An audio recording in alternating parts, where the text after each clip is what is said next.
4-year-old Lauren Pluckrose is slowly dying and only being kept alive by medical management. But a liver transplant for Lauren means someone else might die.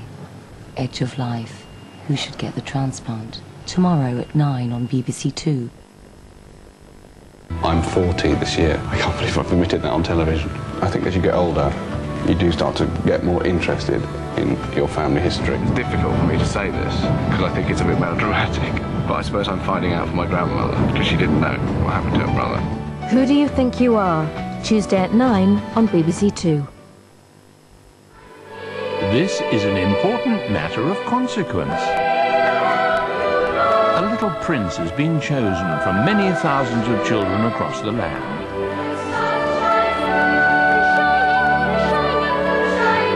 He will star in this magical tale along with over 30 other children and some rather famous grown-ups. The Little Prince, coming soon to BBC Two. Right, I'm sorry, I really am going to have to stop you there. I hate that. Why do they always have to cut them short? Why don't you ask the programme makers direct? Because now, if you have something to say about BBC News and current affairs, we want to hear from you. The Newswatch website allows you to contact programme makers, get information on why we do what we do, and find out how to contact us with your comments and feedback. You can even join me, Ray Snoddy, for the weekly Newswatch programme. So call us on 08700 10 66 76 or go to bbc.co.uk/newswatch. Newswatch. A voice for your questions, a place for your answers. The Learning Zone starts in an hour, and until then, BBC Two joins News 24. American forces in Iraq come under attack in towns and cities around Baghdad. In Fallujah, insurgents continue to defy coalition attempts to finish off the resistance. India's Prime Minister pledges further troop withdrawals from Kashmir so long as cross-border violence decreases. African leaders at a summit in Tanzania call for more funds to fight AIDS and other infectious diseases. And the British government acts to clamp down on the gangmasters exploiting illegal workers.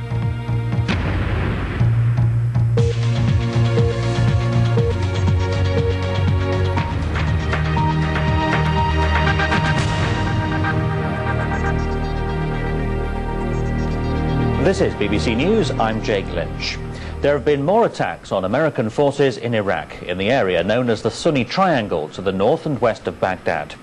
Several towns and cities have seen fighting. The worst violence was in the town of Baiji, where at least 14 people were killed in a car bomb attack close to an American military patrol.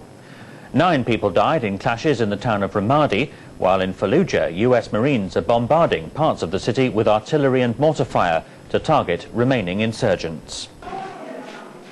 The wave of violence across the Sunni Triangle, which began last week, shows no sign of abating. These, the victims of one of the most serious incidents of the past 24 hours. A car bomb in the town of Baiji, north of the capital, which sparked clashes with American troops. The violence reportedly left 14 people dead. The suicide bomber struck in a market in the city centre as an American patrol was passing. Further north in Mosul, insurgents launched yet another attack on a police station, setting vehicles on fire. But elsewhere in the city, it was much quieter on the second day of an American military operation aimed at regaining control from insurgents, who've stormed at least 9 police stations over the past week. Much of this violence in response to the assault launched by US Marines here in Fallujah 10 days ago. The Marines are now in control of almost all this city. But clashes continue as the Americans try to dislodge what they say are the last pockets of resistance in what was a militant stronghold. But it seems likely a significant number of the insurgents managed to escape and are now able to continue their attacks on coalition forces in Iraq. Richard Galpin, BBC News, Baghdad. The Indian Prime Minister Manmohan Singh has expressed his hopes for a peaceful and prosperous Kashmir on his first visit to the disputed region since taking office in May. He announced a $5 billion economic development plan and said his government was ready for talks with any group that rejected violence.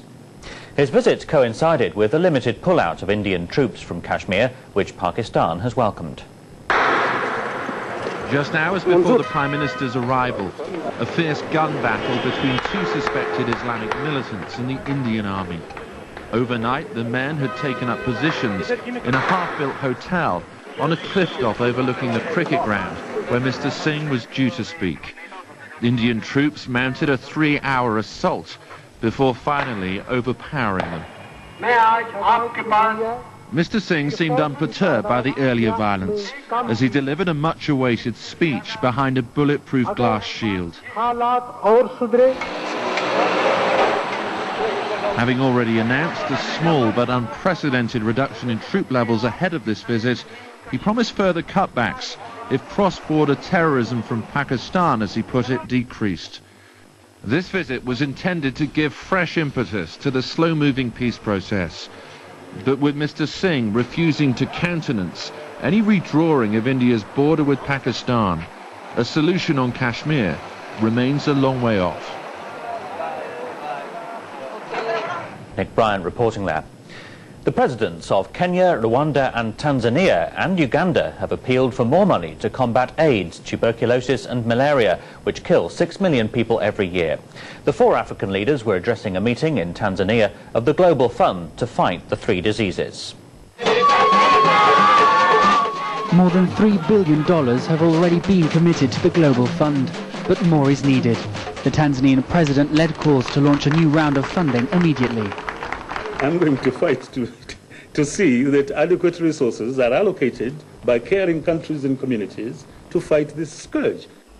The 4 leaders stressed it would be hard for Africans to understand if the fund didn't ask for more money. They said it would send the wrong signals to those struggling with the illnesses. The US currently holds the chair of the Global Fund. The American Secretary of State for Health said if there is to be more money donated, then all countries must increase their contributions. It's going to help us make certain that the Global Fund is viable and sustainable, not only this year, but for the years to come. The scale of the suffering in Tanzania is easy to see. 1 person dies from malaria here every 5 minutes, so the need for further funding is obvious. Money from the Global Fund is used to buy much-needed mosquito nets and medicines. Research shows that the nets alone can halve the number of malaria-related illnesses. The aim is to provide a net to 70% of all households by 2006. But by far the largest strain on the Global Fund will be helping millions of people living with HIV/AIDS access the life-saving drugs they so desperately need. In Kenya alone, there are 300,000 new cases of HIV each year. The decision on whether to ask for further contributions will be made on Thursday. Matthew Charles, BBC News. Ambassadors from the United Nations Security Council have arrived in the Kenyan capital, Nairobi, for a 2-day meeting on the peace process in Sudan. On Tuesday, President Bush telephoned the Sudanese President, Omar al-Bashir, and the Southern rebel leader, John Garang, to lend his support to the peace process. The Security Council meeting is also expected to cover the conflict in Darfur, but it's thought there's still some debate on how best to deal with that. Well, Mohammed Khalil is a former Sudanese Foreign Affairs Minister, and he joins me now from Washington. Mohammed Khalil, thanks very much indeed for joining us. The conflict in the south of Sudan is Africa's longest-running civil conflict. It seems that over the past couple of years we've come to several stages where the end has been in sight. Are we really now close to seeing peace for the south of Sudan, do you think? Yeah, apparently we are. This has been, negotiations have been going on for a long time, and there has been a meeting on general principles and also on a number of details. But during the last few months, the government was distracted, preoccupied by what was going on in Darfur, and that seems to have delayed finalization of the peace agreement. We know there are some in Khartoum who feel that too many concessions have been made to the SPLA in the peace talks. Is the government of President al-Bashir actually capable of delivering a deal? Well, I think the government is capable of delivering a deal. It's too late in the day for the government to say that that too many concessions has been made. It is true that the government is somewhat splintered. It is not as united as it was when the negotiations were started 2 years ago.